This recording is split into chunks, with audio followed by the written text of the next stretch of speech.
এই গ্রাম্য বাজার এর নাম মালিরাট বেগুনি এনরা মালিরাট নামে চিহ্নিত হয় যা চট্টগ্রামের রাঙ্গুনিয়া উপজেলার পুমরা ইউনিয়নের মধ্যে অবস্থিত। সুডাহাটে এই গ্রাম্য বাজারের বই সপ্তাহে 2 দিন, সোমবার এবং শুক্রবার। একসময় যথেষ্ট পরিমাণ মানুষের আনাগোনা এবং জাঁকজমক থাকিলেও কালের পরিক্রমায় বাজারের পরিসর আগতুন বোধ সুডো গিয়ে গই। এন্ডা সুডোগুড়ির এক পাশে কিছু স্থানীয় মানুষের চাষ করা সবজি উড়ে যা এন্ডা আনিলে তারা বেচে কেতেলে জিনিস এবং কিন্তু পাশে একটা ছোট করে মাছ বাজারও আছে, কিন্তু আজ এর থেকে তেন্ডা মাছ নো আসলে এর হারণে বৃষ্টির হারণে আতে যেতে যেতে প্রায় অলমোস্ট 12টার মতন ওই গিয়ে গই।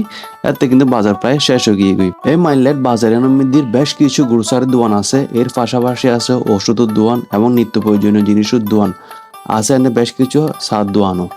এই বাজারে ঘুরে যে দেখলাম একসময় এখন বড় একটা নাম করা বাজার কালোর পরিক্রমা আস্তে আস্তে ছোট পরিসরে এখন বইয়ের হয়তো আগামী কিছু দশকের মধ্যে বাজারে বিলুপ্ত হয়ে যেতে পারে, যার কারণে অন্যরা সামনে এই ভিডিও নাই তুলি ধরি পুরানো বিষয় লইয়ে রে। तो व्यूअर्स आए आसी मुहूर्ते मालिरात যেন মাইলার নাম বেগুন চিনিতে হয় তো আয় আসি যাচ্ছে প্রায় বাজার শেষ হয়ে গিয়ে 12টার দিকে আসছি, কারণ বৃষ্টি হাওয়ানে আসতে দেরি হয়ে গিয়ে এখনও বৃষ্টি পড়ে দেখতে লাগি।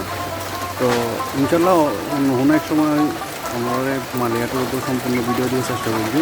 তো ভিডিওকে শেয়ার করে প্রবাসী বাইক করবা ব্যবস্থা করে দিবেন। বেগুন বালা থাকিবেন। আল্লাহ হাফিজ।